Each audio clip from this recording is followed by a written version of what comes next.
Hello everybody and happy Friday. I am so excited to be doing this first video for the collective.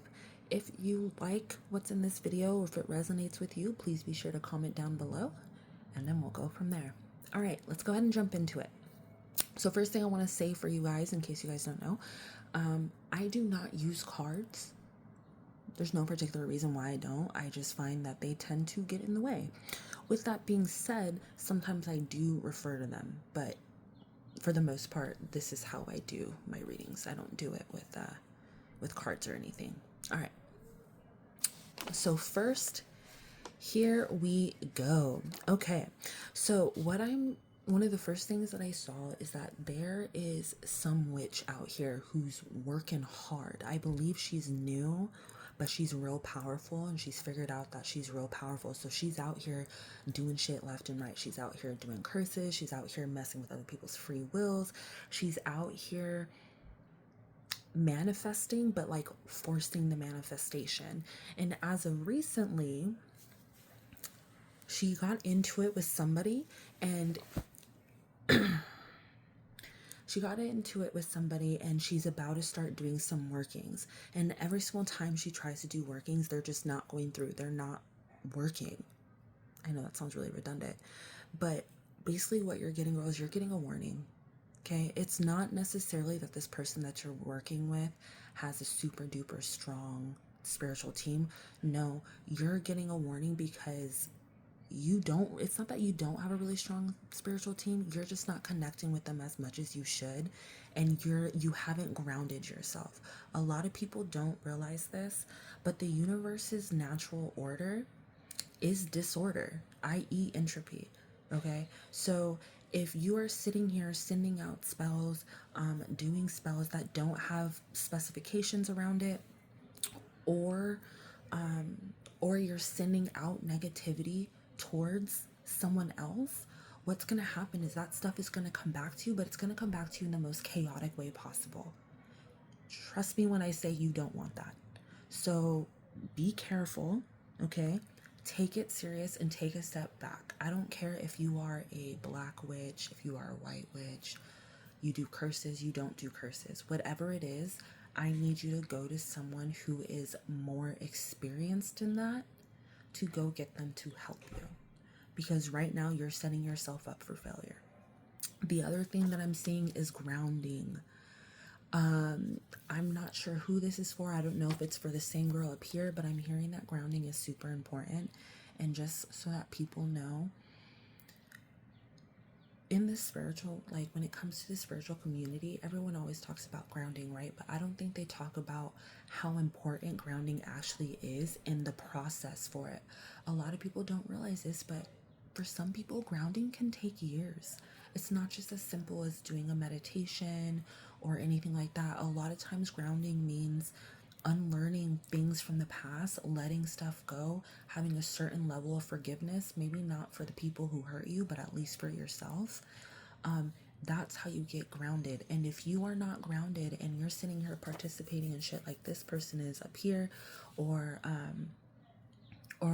like if you are not grounded, again, the world's natural essence is disorder. So if you are not grounded, you too are going to be in a certain ray of disorder. So make sure you are addressing those things. I'm hearing something come up about family, so address that. I'm not saying go to your family and address them. I just mean you need to address it. All right. Second thing I saw is a red balloon. I don't know what that's for. That might be a confirmation for somebody. All right. Next up, this one is interesting. Okay, so with this one of the things that first popped into my head was pink hair, pink bottle, pink panther, pink heart. Now, as we know, pink is love, it's passion, it's also very young. So the thing that popped up is immediately after I saw that, I heard that you're very passionate and in love with this guy, and I did kind of get a picture of him. He's this white guy, super tall, literally one of the most attractive people I've ever seen. Super tall, he has brown hair, he has these like green blue eyes, slightly full lips, and like in this vision he was doing like this little smirk. Ridiculously attractive. He likes to wear blue sweaters, not hoodies, blue sweaters, like kind of like the Patagonia blue. Let me see my sweaters. Yeah, like Patagonia. Now this guy is very quiet. Like he's very much the type of person who only speak when spoken to. He will laugh, but he has like that rich person's kind of laugh. He has an aqua energy. I'm not saying he's an Aquarius. I actually don't think he is. He embodies that Aquarius energy though, that like, oh, quiet, intelligent thing kind of thing, intelligent kind of thing. With that being said, okay, as someone who knows aquas and who have those energies, they tend to be very sneaky. Okay, so you have to be careful of that. Things are not as they seem. Things are going to be very, very intense very quickly.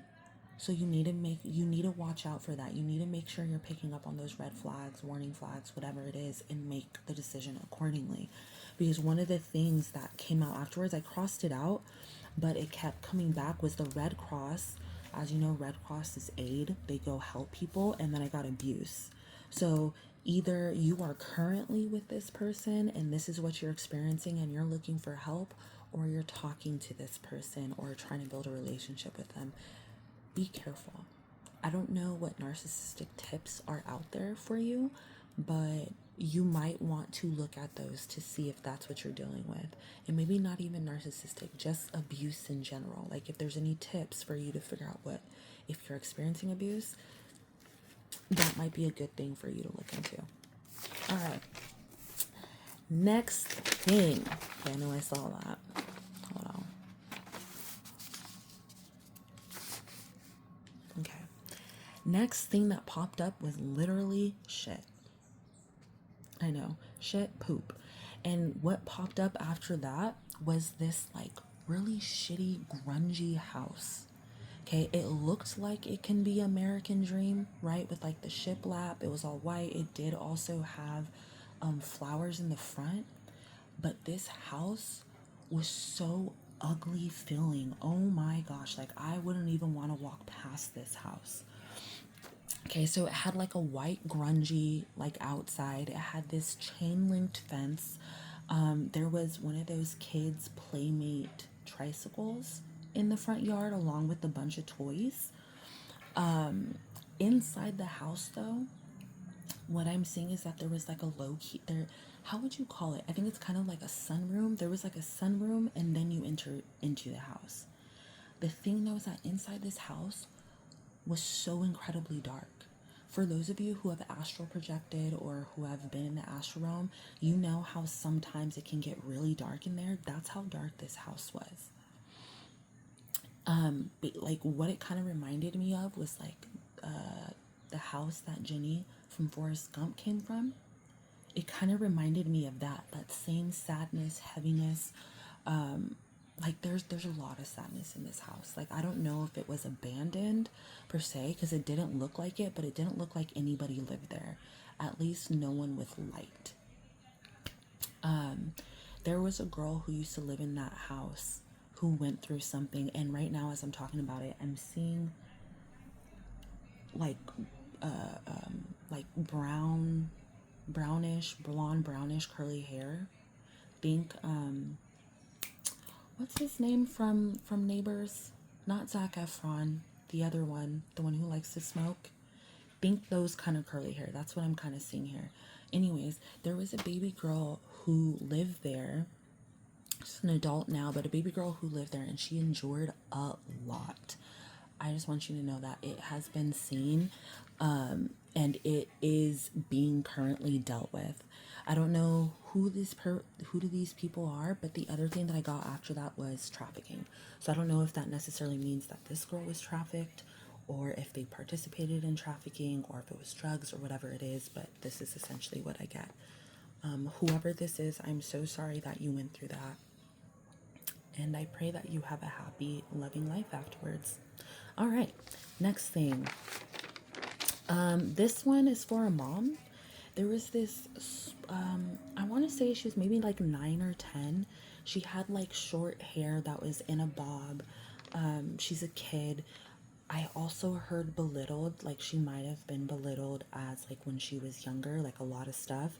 But I also saw her with angel wings, and she told me, "Tell my mom I love her." That's all she said. So to that mom that's out here, I just want to let you know your daughter loves you. If this resonates with you, she did have blue eyes. I know that doesn't do anything, because most white people have blue eyes, especially blondes. But her hair was like, it was like a brownish blonde. She did have blue eyes. Her face shape was round, but with that like childlike fullness, if that makes sense. Her lips were kind of red, and like, you know, those lips that look like that have like a whole bunch of lines in it. That's what theirs look like. And then she had like a candy necklace around her neck. That's the most that I can give you. So next up here. All right, so this one is for someone who is dealing with spiritual attacks.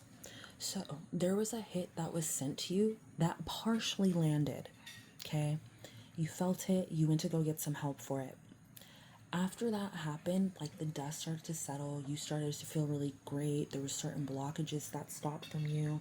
I'm seeing a really happy lady with brown hair. She has not she has brown skin, and she's like super happy with her children. Okay, I'm seeing that you were hit with something, you went to go get help. Afterwards, the dust settled, things started to look up. But what I want you to know is that it's not done. Something is hidden. Like this thing has settled. Whoever this person is kind of settling to like build back up again. You know how in war, right? You know how in war, like there will be two sides and they're going at it, and then there will be a point where they come back and like regroup. That's essentially what's happening here. So essentially what this means is that you need to come back harder. You need to come back harder, and like really let this person know that you're not standing for this. Okay, the other thing that I saw when I was thinking about this, or excuse me, not well, yeah, thinking about this, is a spider. So spiders can mean trickster energy, so beware of that. I don't know who that fits for in your family, but beware of that trickster energy. The one positive thing about this is that you have significantly slowed this down. So while I was writing this out, there was like this really fat fly that popped up and was like it was flying around, but it was super slow. And the first time I hit it and I got it, but I didn't fully get it, and then I went back and got it again and officially ended up killing it. Now, as we know, flies usually mean monitoring spirits of some type. So I would be willing to say that you might be experiencing something like that too. Something very like someone devious, someone snakish is essentially who is getting this information. All right. Last thing, someone's Mexican dad is coming. I don't know if it's coming back. I don't know if he's dead, but I can describe to you what he looks like. And this may sound really typical, but it's what I got. Okay, so he has a white sombrero on that has like a brown, like rope, I think you want to call it, around the base. Okay, he has one of those belts that has a really big belt buckle that has like turquoise around it. Not turquoise, but like an aquamarine looking diamonds, and then with regular diamonds around it. He also is wearing boots. The boots they have like that pointed toe. I can't say if they're black or they're brown, but it's somewhere in between those. And then he has these like piercing green eyes. Like, I'm willing to bet this guy was hella attractive when he was younger. He has these like piercing green eyes. And he has this like blue, white, checkered shirt on that's tucked in. It's long sleeve. When this guy looks at you, when your dad looks at you, it's like he is seeing you. Like he's seeing through your soul. He's looking directly at you. You cannot lie to this guy. Cannot pull a fast one over him. I'm willing to bet that this guy also no, not either. He grew up on the streets, And that's where he has like a ton of street knowledge. And like, I always say this, people who grow up on the streets, homeless, went to jail, or anything of that, they basically have a master's in behavioral studies. Like, they are ridiculously knowledgeable about how people act and picking up on patterns and things like that. Your dad would be able to sit here and pick out someone who would be able to assist him with something. He would know if someone had money. He would know if someone has bad intentions. Like, your dad is ridiculously smart. He's so emotionally intelligent and so looking around to things around him, and is able to identify them. It's crazy. And I'm getting that he taught you the same thing too. So the one thing that I do want to tell you is that he loves you a lot. Holy shit, he loves you. He would go to town for you. That's all I got with that. But he's coming in. I'm not sure for what. It didn't tell me if he was dead or not. I just saw him walking towards me. Well,